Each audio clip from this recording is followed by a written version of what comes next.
Hello, today I will read Numbers chapter 11. In chapter 10 it was about when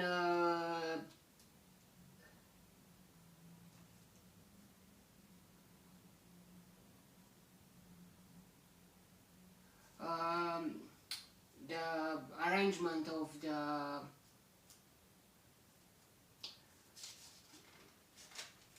the people while traveling through the desert, and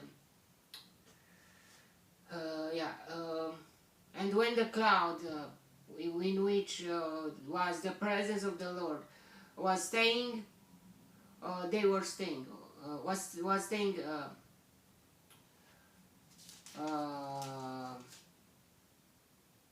above the cloud, the tent of meeting. But when the cloud were rising up,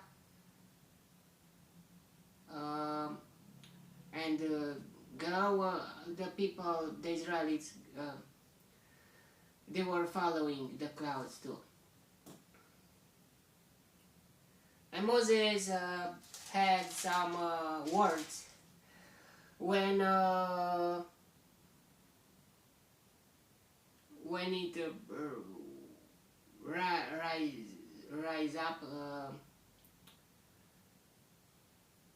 risen up.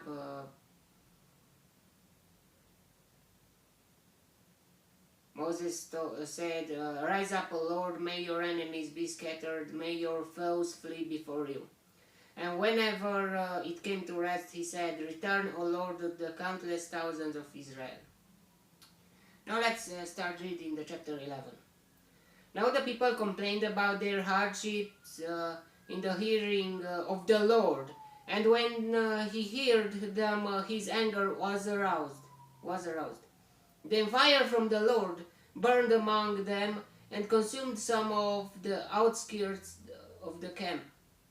When the people cried out to Moses, he prayed to the Lord, and the fire died down. So that place was called Taberah, because fire from the Lord had burned among them.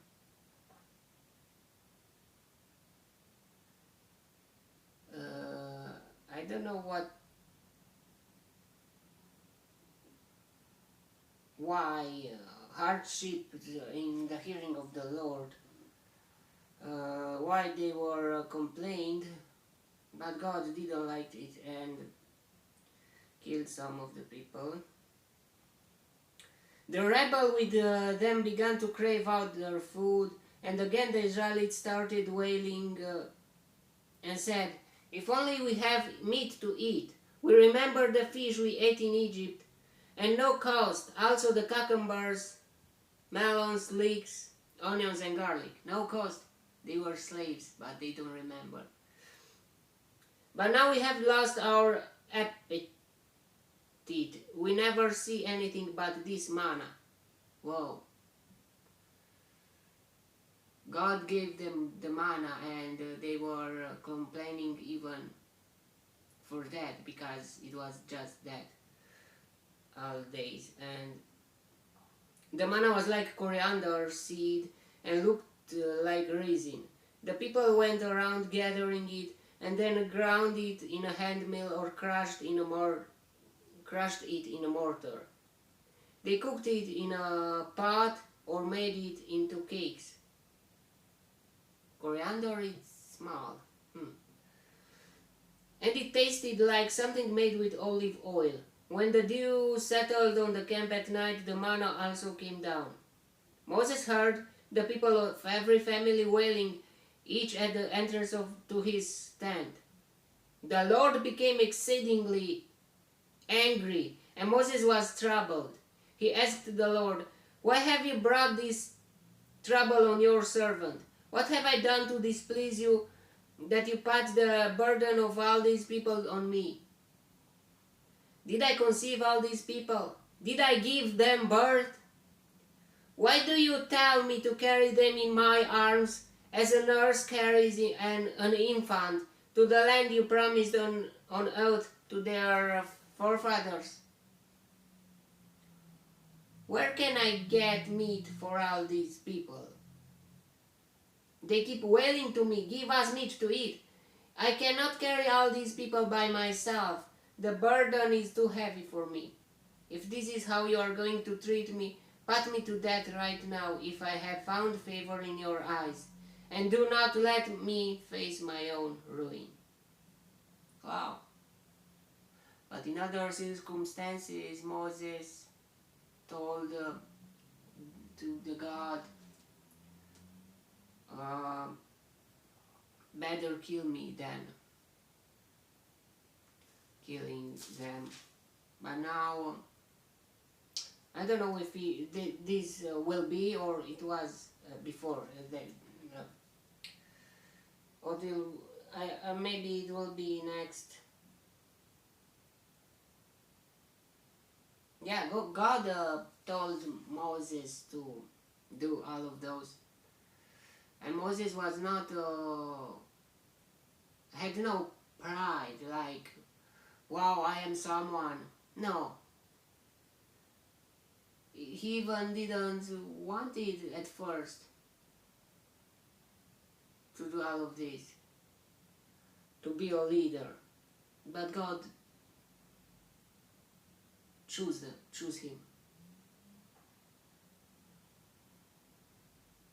The Lord said to Moses, bring me 70 of Israel elders who are known to you as leaders and officials among the people. Have them come to the tent of meeting, then they may stand there with you. I will come down and speak with you there, and I will take off the spirit that is on you and put the spirit on them. Wow. The spirit, the Holy Spirit, I think. Or it was about... I think, yeah. They will help you carry the burden of the people so that you will not have to carry it alone. So, not just Moses, but 70 more people. Like parliament. Or tell the people, consecrate yourselves in preparation for tomorrow, when you will eat meat.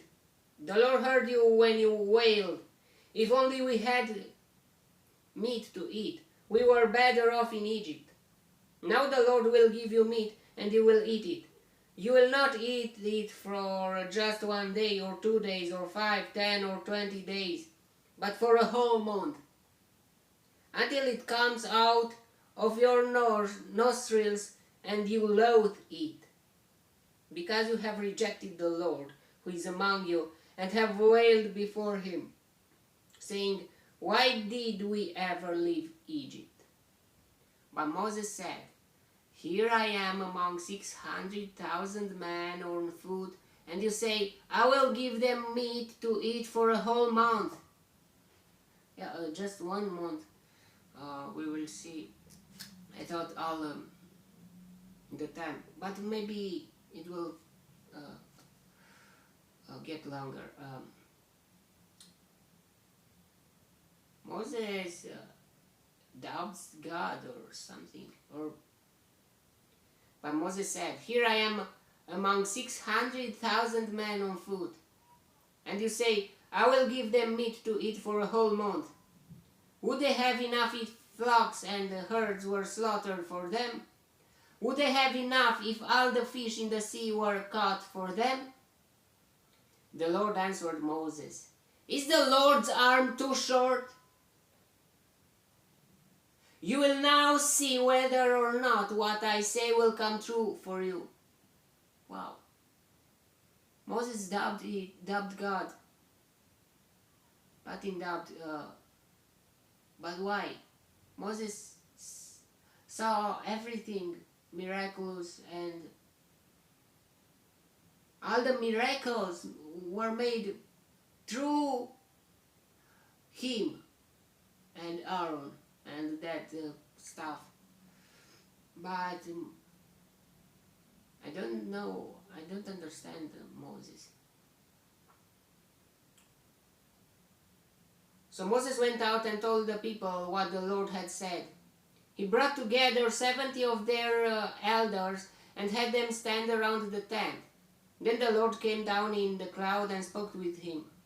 And he took of the spirit that was on him and put the spirit on the 70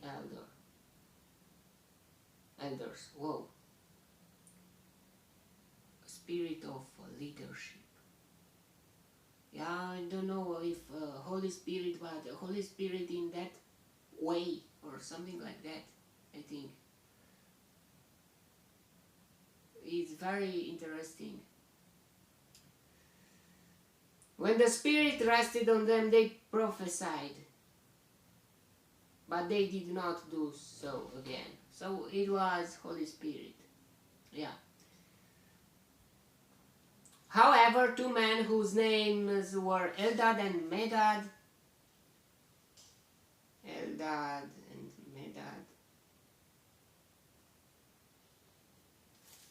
had remained in the camp. They were listed among the elders, but did not go out to the tent. Yet the Spirit also rested on them, and they prophesied in the camp. A young man ran and told Moses, Eldad and Medad are prophesying in the camp. Joshua, son of Nun, who had been Moses' aide since youth, spoke up and said, Moses, my Lord, stop them.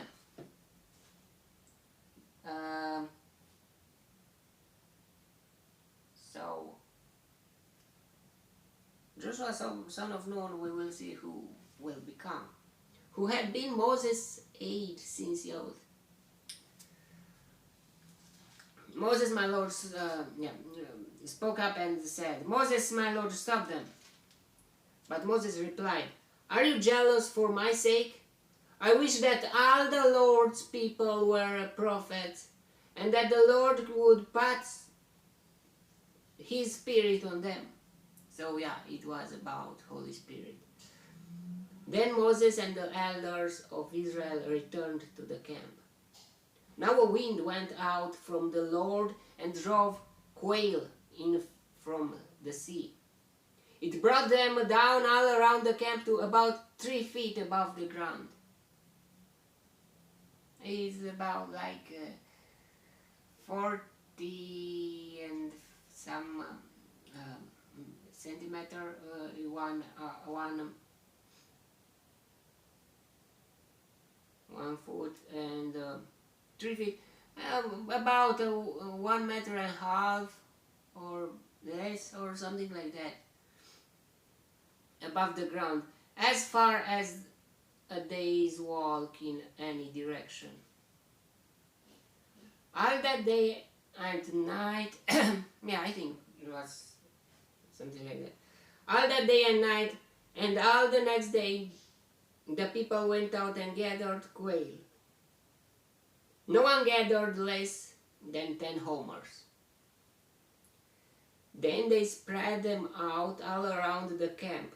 But while the meat was still between their teeth, and before it could be consumed, the anger of the Lord burned against the people, and He struck them with a severe plague. Wow, wow, wow.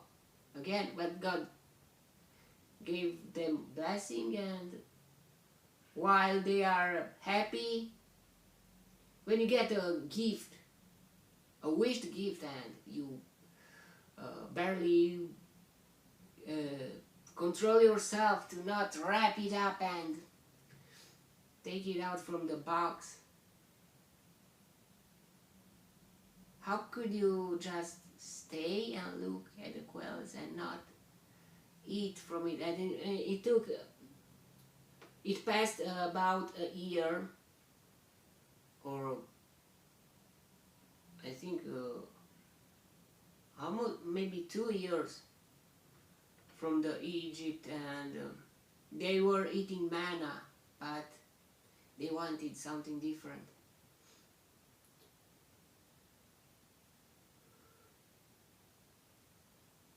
But they were eating alive, and God didn't like it. God, the anger of the Lord burned against the people, and He struck them with a severe plague. Therefore the place was named Kibrot Hatava, because there they buried the people who had craved other food. From Kibrot Hatava, the people traveled to Hatzerot.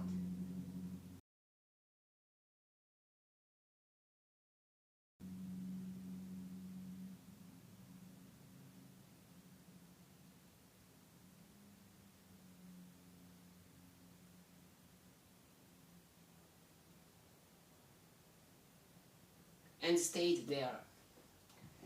Yeah, we must not be so. We must control ourselves, even in a happiness or in a sadness times.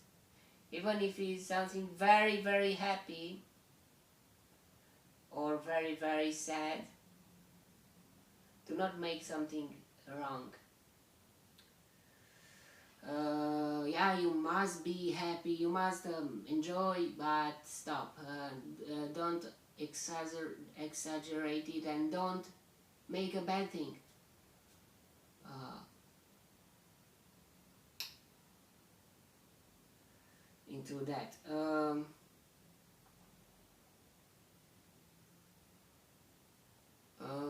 Was God was interesting. I mean,